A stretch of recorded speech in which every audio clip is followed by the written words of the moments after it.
Não, você vê essa questão desse preconceito, dessa forma de enxergar as coisas, de olha, o nosso não pode se misturar com o vosso e por aí afora. Né? Não é só. Eu vou citar uma coisa que aconteceu ontem. Existe um grupo no Facebook chamado Espiritismo com Kardec, do que eu faço parte. Então, o objetivo desse grupo é tratar o Espiritismo com base em Kardec. Tá certo? Então se discute muitas questões, até discute uma série de coisas que existem no meio do movimento espírita brasileiro, que tem uma mistura, né, com a Igreja Católica, com conceitos e por aí afora. E aí um dos membros postou uma música do Padre Zezinho,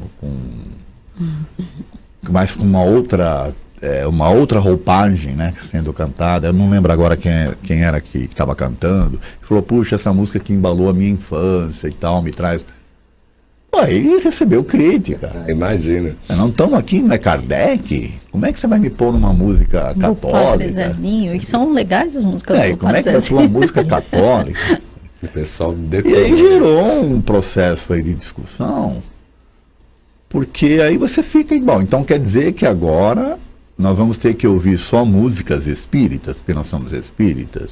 Mas tem esse movimento, né?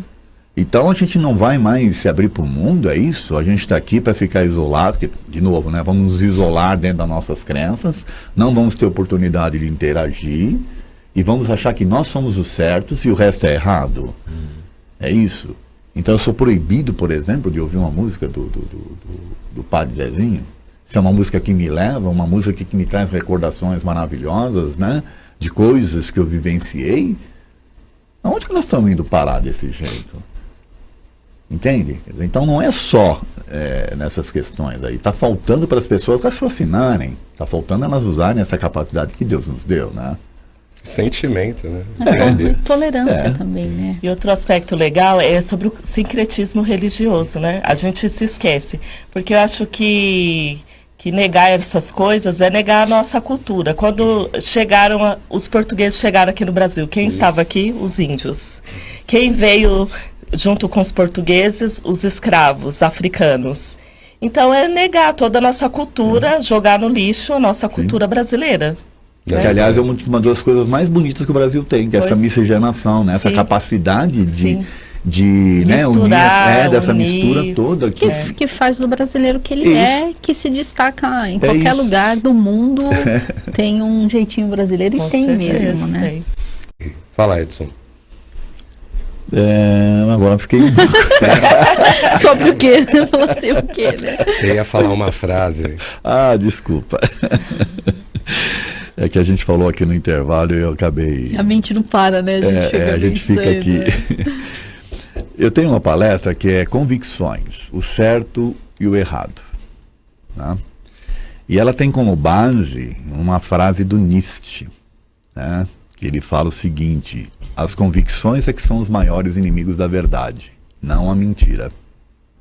Né?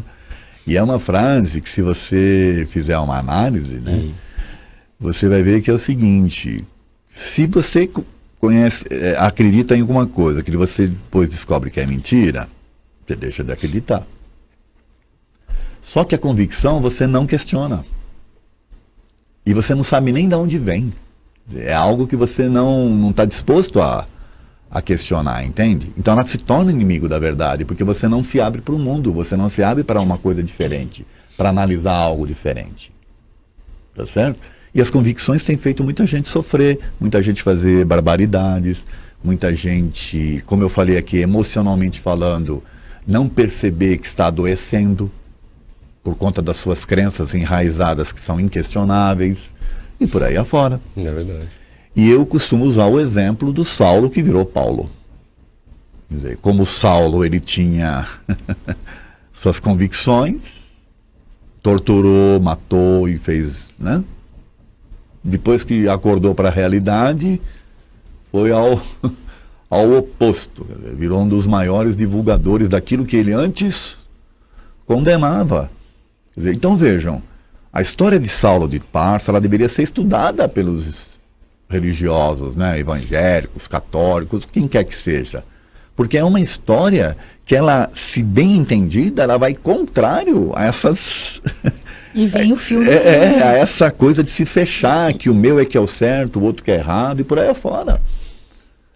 Porque as convicções fazem com que você não raciocine, infelizmente. Verdade. E não se dê É oportunidade. aquela história de que ninguém não aprende aquele que acha que sabe tudo. Né? Então, quem já acha que sabe, não aprende nada novo. Está se fechando. Né? A gente está sempre em Sabe tudo, aprendizado. Eliette? Nada. Eu sei que nada sei. É né? isso aí. E é importante falar a religião. O que é religião? Religar a Deus. E essas pessoas que agem de maneira preconceituosa não está se ligando a Deus, né? É o que Deus pregou, a máxima é o amor, independente de religião, né? Então, a religião é só um canal, que muitas pessoas estão utilizando esse canal de forma errada, né? Ao invés de aproximar as pessoas, aproximar-se, ter uma relação próxima a Deus, está se afastando, né? Verdade. Mas, ao invés de fazer bem para si, não está fazendo bem para si. Não. Porque você fica triste dentro de uma religião. Porque você se limita, você não convive num mundo de forma equilibrada. Isso. Então não está te fazendo bem aquilo. E você não percebe.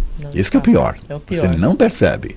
Estão chegando algumas perguntas. Narjara Araújo, ela fala aqui como o Espiritismo encara o fato da pessoa mudar de país, por exemplo.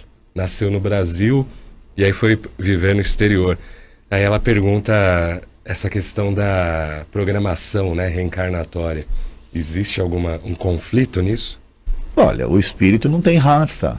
O espírito não tem credo, não tem cor.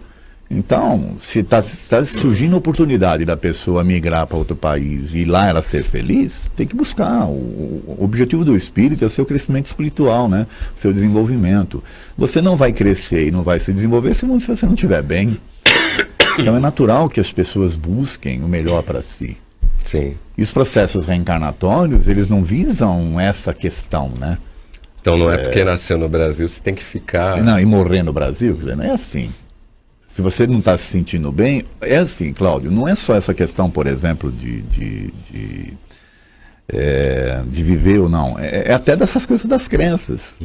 Por exemplo, eu conheço pessoas que desistiram de frequentar casas espíritas, porque o espiritismo que elas, teoricamente, cultivam, não estavam sendo, na visão delas, né, não estavam condizentes com que elas estavam sendo pregadas em algumas casas espíritas. Então elas desistiram elas preferem estudar o espiritismo sozinhas.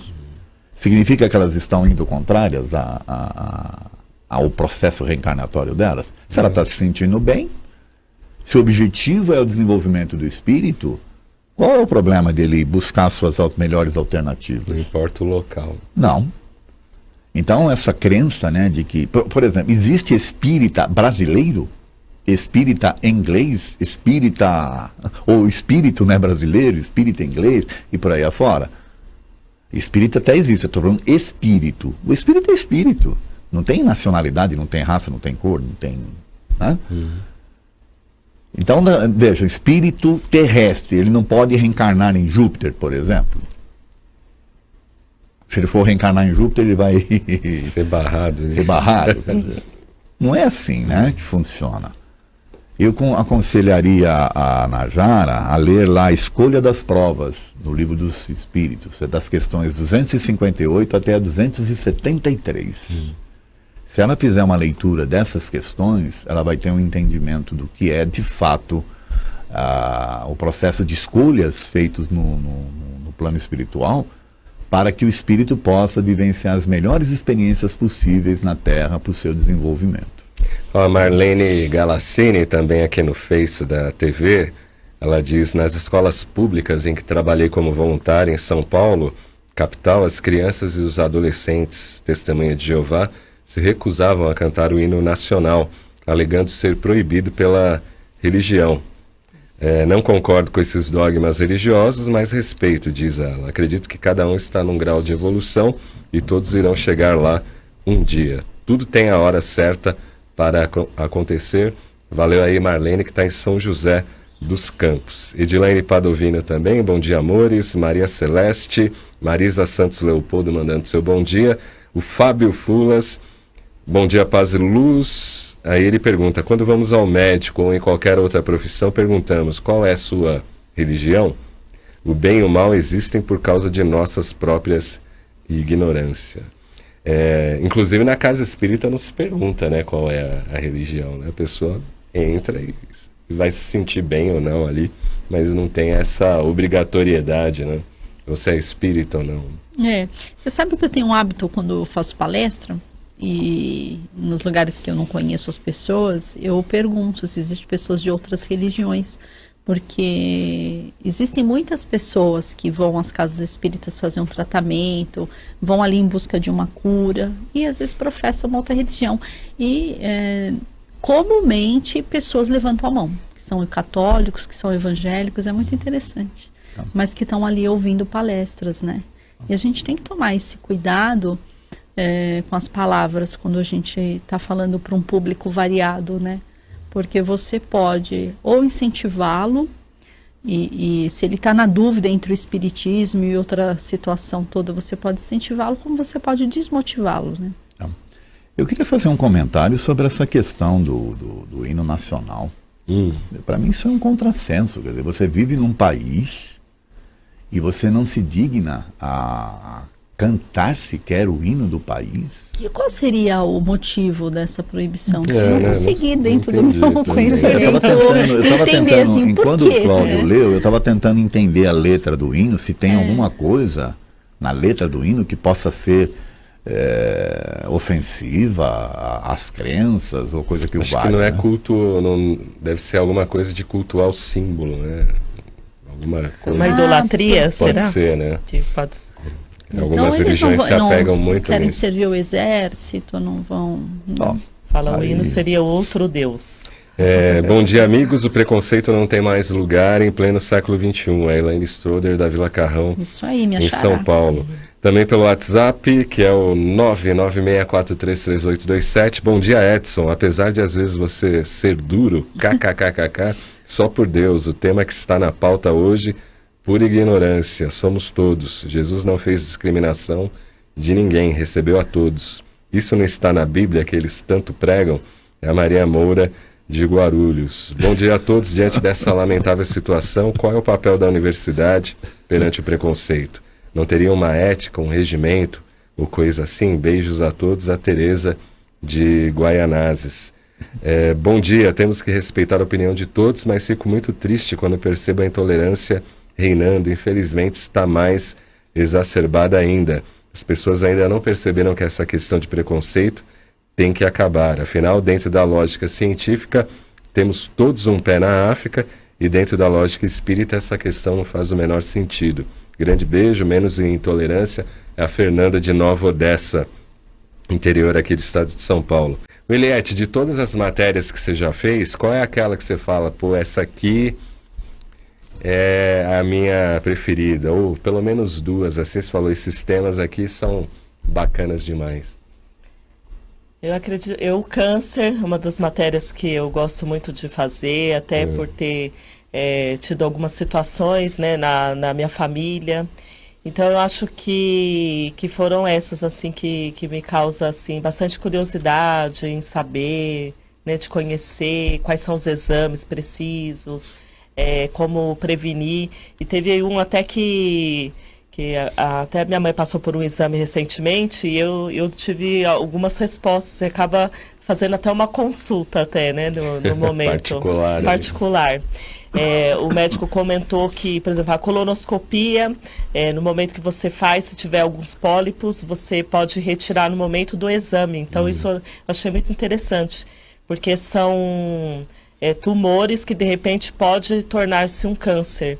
Então, no momento do exame, você já faz uma cirurgia. Então, eu achei muito legal. Isso é importante que as pessoas saibam, porque muitas vezes as pessoas não procuram especialista em tempo hábil, né, por medo, e acabam sofrendo demais depois. Deixa para a última hora. Deixa para a última hora. Você queria, olha, tá vendo? Fazer mais uma... gancho. Mais um gancho no que a Eliette está falando com o tema que nós estamos tratando.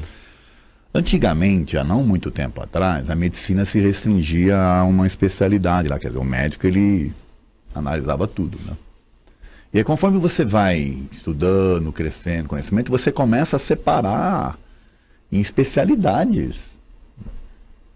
Então, hoje você tem gente que é especializado na cabeça, você tem gente que é especializado, né, em ossos, ou seja, sabe, o conhecimento, Cláudio, ele está à disposição, e se as pessoas se fecharem, elas vão ficar limitadas naquilo. E quando, na verdade, existe um mundo de coisas para serem descobertas. Ora, como é que eu sei se uma coisa é boa para mim se eu não, pelo menos, não tiver a oportunidade de conhecê-la? A partir do momento que eu conheço e eu vi que não é legal, então aquilo não me serve. Mas pelo menos eu experienciei, entende? Eu fui lá e tentei de alguma forma compreender. Agora, se você se fecha, você está se limitando, né? Mais uma vez. Olha que coisa interessante. Eu fico admirado com eu fico imaginando as coisas que a Eliette pôde aprender nessas matérias que ela fez, sabe? Para ela é uma benção. Bem legal. Né? E é legal o Edson falar da questão do conhecimento, porque os médicos também, embora eles sejam médicos, eles estão sempre se especializando, né? Aí, tá. Aí está a prova que você nunca sabe tudo, você tem que estar sempre se aprimorando em congressos, seminários, cursos. A gente não pode parar no tempo, a gente tem que estar sempre se renovando, se reciclando e buscando informação.